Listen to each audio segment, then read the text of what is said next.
Today we have Mr. Pastor T from Out of the Box Ministries. He's going to discuss with us resolution between citizens and law enforcement. He's going to talk about an event that he has going on today at 2 p.m. We want feet on the streets. That's right. So that we can come together as a community with law enforcement. So without further ado, I'm going to introduce everybody to Pastor T from Out of the Box Ministries. And I just want you to talk to the listeners and give them a brief bio or who you are. First and foremost, I have to thank God for this opportunity. I have to thank my beautiful sisters, Dee Polite and Tamara, even though I didn't meet you yet. Tamika, I haven't met you yet. But basically, I don't want to give a bio on me because it'll be entirely too long. Okay. And since we're on a hip hop station, basically my bio is I started from the bottom, and now I'm here. And so basically, I want to talk about Out of the Box Ministries. We're in our fourth anniversary came June 23rd, and Out of the Box Ministries is just what it says, out of the box of the traditional church. We go into the streets. We take the gospel to where the people are. So sometimes people ask me, where's your church at? My church is in Walmart. My church is at the oceanfront, at the grocery store, the laundromat, because that's where God's people is. And I take the gospel to the young people, because the old people, we think we know everything. But the real revolution starts with our young. We got a Joshua generation who's coming behind us, who is fearless. And this is the generation that's going to take us to where we need to be. Yes. And so that's why you see the Gabby Douglases, the Serena Williams, all that spirit that's coming forth, just like in the Bible, how Moses had to let the older ones die off and Joshua and them came through. That's what's happening now. So we're going to be all right. That's and right. Trust me. And right now, I want to talk about one of the hottest topics that's going on in America right now, which is police brutality. And we all know in the black community, police brutality is nothing new to us. That's right. You know, right now everybody's seeing the videos and the cameras and things, but it never came to a part with America and the world until 25 years ago, on March 3rd, 1991, when Rodney King's beating was actually videotaped. And we're 25 years from the beating of Rodney King, but Rodney King, what happened to Rodney King 25 years ago is a walk in the park compared to what's going on today in America. Because right now, we have a lot of Rodney Kings who are being killed because they have a taillight out. We have a lot of Rodney Kings who are being killed for selling single cigarettes. We have a lot of Rodney Queens who are being killed for just speaking their mind. Sandra Bland, Tamir Rice, Michael Brown. And so what my vision was, we recently had the killings of the 5 Dallas police officers and the 3 in Baton Rouge. And then that's when America was like, oh, wait a minute, that's not supposed to be happening. But it's not supposed to be happening with us either. But now what we have to do is dialogue with those who are sworn to protect and serve us, who have not been doing their job. But we have to communicate with them. First, we have to pray for them. And we have to realize that not all police officers are doing this.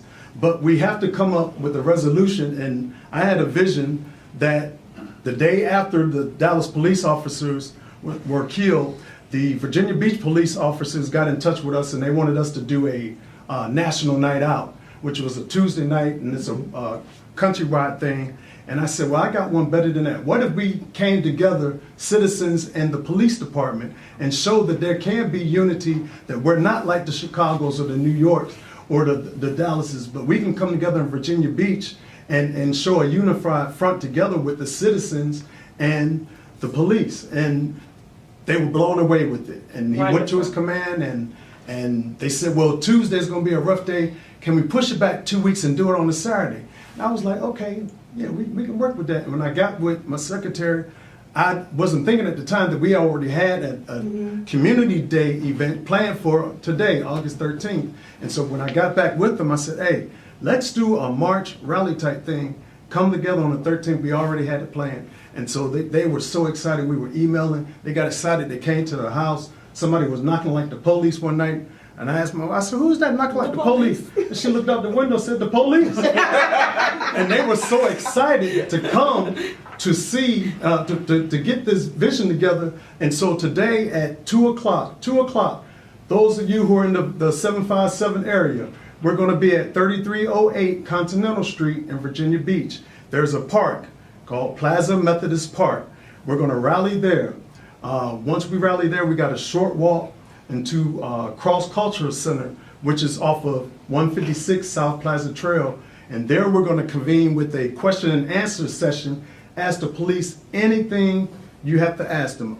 Be straight up with them, okay? And then we have different speakers, pastors and organization leaders and activists. And then we have my brother, Ann's husband, who is already there right now as we speak, setting up. He's a DJ, call him DJ Gospel. He's already playing music probably, getting the people in. And then after we do all that, we're going to end with the prayer, and we're going to do an altar call. Our last event, we got 19 souls saved, and so we want to do the same thing today, and we just want to keep bringing the gospel to the streets. I absolutely love the concept. I absolutely love the concept because, you know, my son right now has a problem with religion and Christianity. Mm-hmm. You know, he posts all the time, and it worried me for a moment.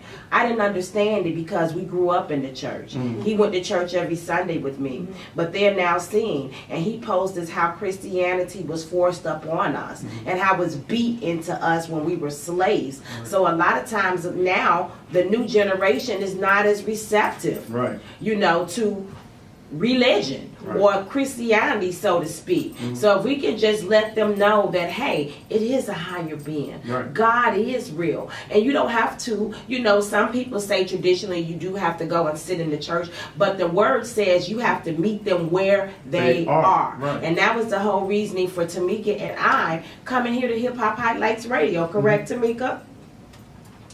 You there? You got that right, yes. Yeah, because we were on a gospel radio station, and the actual audience on that station was 80% women, 40 and up. Our content needs to reach the children because we need to rebirth the village. Right. The village is not dead. We just have to reinvent the village, like what we're doing here on Talk is Cheap with the Word Up for the Week, with the Fat Girl, the Glam Girl segment, what you're doing out of the box ministries. We just have to get more innovative in our community to bring our kids back, you know, to together. Dee, I would like to ask you to bring your son to one of our services. Okay. Because when I say we bring the gospel to the street, bring your swag to church. God gave you the swag. Bring it with you. Okay. I preach in T-shirts. It's not about, you just say come as you are. A lot of that come as you are, people think is come as you dress. Come, if you're a pimp, come as you are. Prostitute, come as you are. You know, and let God clean you up. And what we do, we bring swag.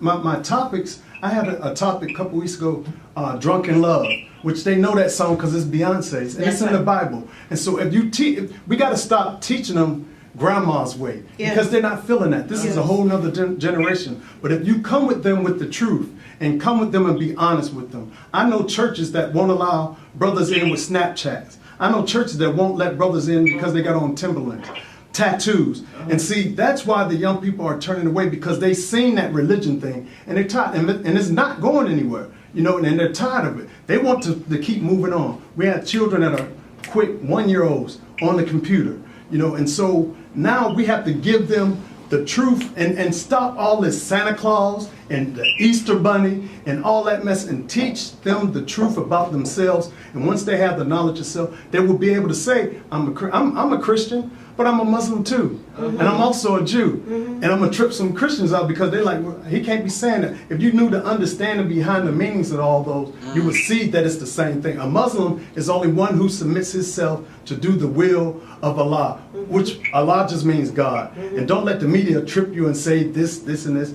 Whatever path you've been on to make you righteous, to have you a connection with God, that's the path for you. It might not be for me, but that's the path for you. We all got a journey that we have to take. Your journey is different than mine, but if we just grab our youth, that's why I don't even deal with the older ones. The older ones, we have to deal. We have to repair our youth and let the older ones continue to be broken because they don't want to fix the situation. They just want to be a problem to the situation. They look at our young people. They need to pull up pants up. Well, if you pull up their minds and their spirit, they will pull their pants up.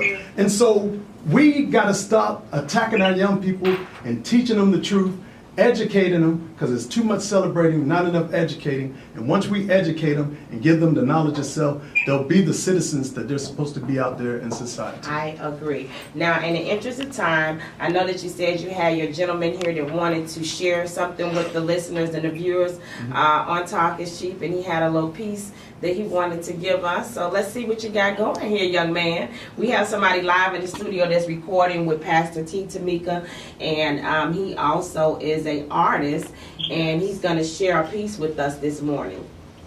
Hey, what's up? How y'all doing? Talk is Cheap Radio. That's your boy AB, Ambassador B. Follow me on Facebook.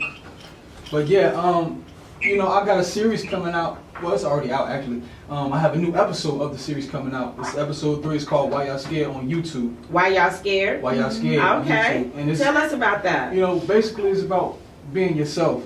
You know what I mean? Just being yourself, not being subject to the world or what other people want you to be. Being yourself.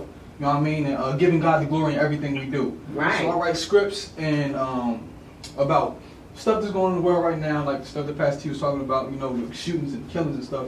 And we put that inside the script.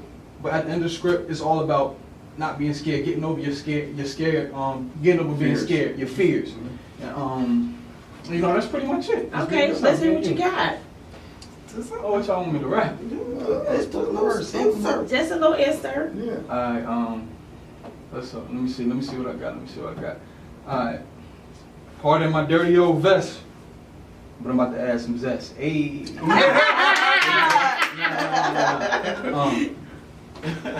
Fresh off work, think I need a vacation.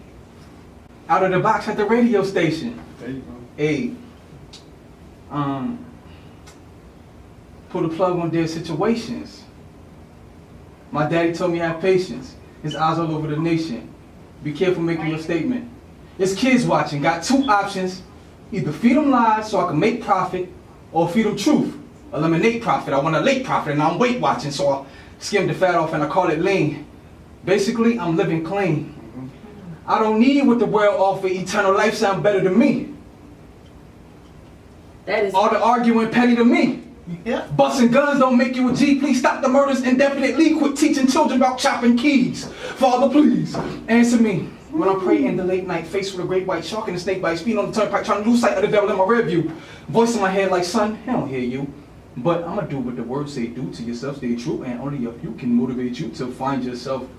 Listen to the old folks. There's wisdom all in these bones. Granddaddy coached me through pain. Had heart to hearts on that phone.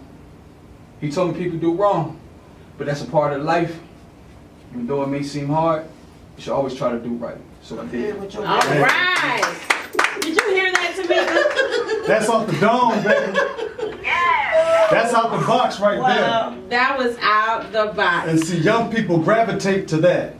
And so all we have to do is continue to push that into the streets instead of pushing the weed into the street. Push that into the streets instead of pushing the blunt and the drugs and the mollies and all that. Push that, and that's gonna look. That made me feel good Yes. as an elderly man. Yes. And it was straight off the cuff. So we ran out of time. We were at the end of our show. I want to thank you for being here, Pastor T, with Out of the Box Ministries. I'm going to end it with Talk is Cheap. Dust yourself off and try again. When you give it your best shot and you miss, it's not seen as a failure. Instead, it's just another opportunity to step up to the plate and do it even better the next time. For nothing beats a failure but a try. Pauletta Bond. My name is Dee Polite. I have on the line with me Tamika Quinn. And we just want you guys to know that talk is cheap. All right.